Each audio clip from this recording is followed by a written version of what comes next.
Cette année, j'ai accompagné un étudiant qui devait faire son entretien Campus France. Le jour de son entretien, l'étudiant est arrivé devant l'agent Campus France qui lui demande est-ce qu'il a été accompagné par quelqu'un. Toute sincère, elle a répondu que oui. L'agent lui a demandé le nom de l'agence ou la personne qui l'accompagne. La candidate a donné le nom de ambassadeur. L'agent Campus France a pris son temps d'aller regarder nos réseaux sociaux. Après son entretien, la candidate est venue me raconter l'histoire. J'avoue que j'avais trop peur parce que je me suis dit peut-être ça sera contre elle. Quelques mois plus tard, les réponses Campus France commencent à tomber. La candidate a eu 2 admissions. Mais je me disais, si un agent Campus France donne un avis défavorable, très souvent, ça se joue au niveau du visa. Il y a 2 jours, cette candidate a eu son visa.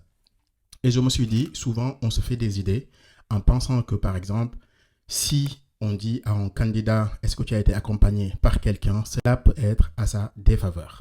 Très souvent, ce qui fait la différence, c'est la sincérité. Quand un candidat est accompagné par soit une personne, soit par une agence, si le candidat n'a aucune idée de ce qui se passe dans son dossier, ce candidat n'est pas au bon endroit. C'est pour ça que chez nous, étudiants 360, on n'est pas une agence, on est des mentors. Quand on parle de mentor, c'est quelqu'un qui prend le temps d'expliquer le candidat, de lui accompagner, de corriger ses erreurs et de l'aider à mieux comprendre son dossier.